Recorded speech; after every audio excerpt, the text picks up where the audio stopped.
you're ready to roll. Well, and I'm not alone. Who's bring with you? My partner in crime. This is Mr. Jeff Stern. If you have not met him yet, he makes all the miracles happen down there at the historic Masonic Theater, and he's my partner on this project. I appreciate, Mr. Crozier, you being the one to add this to the agenda, because when I get into the project, you're going to see some people have more personal experience with what we're dealing with than others. And anyway, I appreciate that from you. And I also want to say that I appreciate council, because Covington City has supported this Arts Council for so many years, so faithfully. And this is just one of the things that we do with your money. And I'll be happy to come talk to you any other time that you don't have such a packed agenda on what some of those other things are and have been and are going to be. So, this project is called the Loneliness Project Step 1. Push Physical Theater Residency, Addressing Loneliness with Kindness. It's a partnership between the Arts Council and the Historic Masonic Theater. It's actually the, I would say, brainchild, but Jeff has been the catalyst for the initial research that he has to put before you, and some contact that he's already made with the legislators. If you want to talk a little bit about that. Sure. And again, thank you. My name is Jeff Stern. I'm the executive director of the Historic Masonic Theater. I think I've met each of you at one time or another, so thank you for the opportunity to appear here. Cigna Health released what I consider to be a landmark public health study in mid-2018, where it compared loneliness not just to the mental and emotional aspects that we all think of when we think of the word loneliness. We all bring our own thoughts to that. But it described physical health issues, likening extreme loneliness to 3 to 4 pack a day smoking habit. Loneliness manifests in many, many ways in our community, but we know that because we live here and we see it and we feel it. The opioid crisis is just one aspect of what happens when one gives up hope. It feels like there's nothing left. What's interesting in the Cigna Health study is the demographic data that was released. It probably is no surprise that 64 plus demographic data reports being exceptionally lonely. Right behind them is Generation Z. Called out by Cigna Health as the loneliest generation in America. That's our future.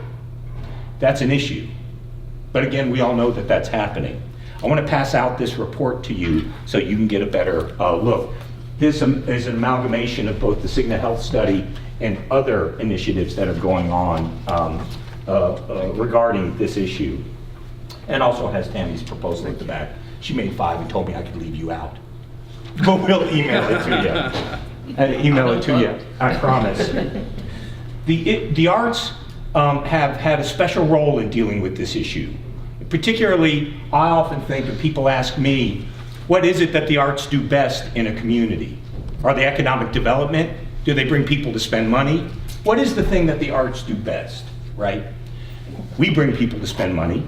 On average, they're spending $25 per visit, not including the price of the ticket. Our own survey data shows us that. But that's not what we do best. What we do best is provide hope. We've done that ever since there's been mankind. And this is an opportunity for us to engage in a serious civic and public health matter.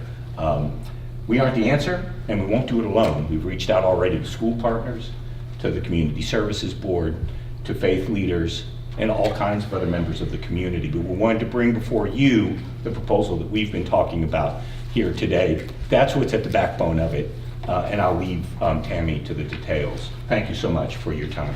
Okay. Anywhere. So, you might be asking yourself, is this a topic the City Council needs to address? Maybe not directly, but it's connected to many of the issues that you have to make policy to deal with. Bullying, suicide, depression, hate crimes, abuse, general social unrest. A feeling of isolation just manifests itself into so many different tragedies that we see on the nightly news, not just national, but local. educators, health professionals, clergy, social workers, all deal with the ramifications of the problem. But what can be done about it? Well, we aren't here to offer an answer, but we are here to tell you that our organizations have come together to try to take a first step. That's why it's called the Loneliest Project Step 1. First, we're going to listen to each other and find out what's already being done, and then we want to build a concept on how to make a lasting impact that will stay after this project is over. Partners that we would like to bring to the mix are the Historic Masonic Theater and the Arts Council, Community Services Board, YMCA, Covington City Schools, Alleghany County Schools, the Rivermont School, and Boys Home, just to start.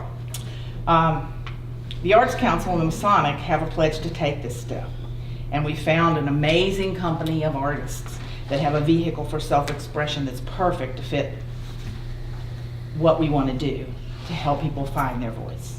Push Physical Theater is an art form that I put some links at the end of your packet so that you can Google them, because they're sort of hard to explain, and when you go there and see video of their work, you'll understand why I say that. But the initial plan is for the company to work with students at Covington and Alleghany High Schools, Rivermont School, Boys Home, Dabney Lancaster, and the YMCA. And through the workshops, they're going to create a piece that gives voice to those who may feel isolated or disconnected. That starts the dialogue. And then we can offer resources on where to turn and how you might find a positive way to express what's inside you. I share some of the project costs here with you just so that you can get an idea of our goal.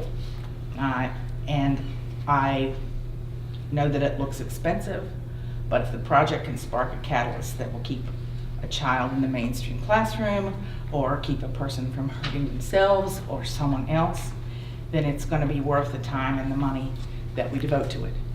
I just wanted to bring Jeff, introduce my partner in this, and tell you that we're committed, and that when you fund us, I really do appreciate that. I hope I'm in your budget already. I know that year after year, you're so generous to do that and to support us, that we can put a lot of that toward this project. And we just wondered if you had any questions. I know you have a long night ahead of you. If you don't have questions here, I can answer them, and Jeff can answer them somewhere else. Any questions? Very interested in it. Yeah. It's very interesting. Well, reach out to us, and we want to have dialogue. That's what we're here for. Thank you for your time. Thank you all. Thank you so much.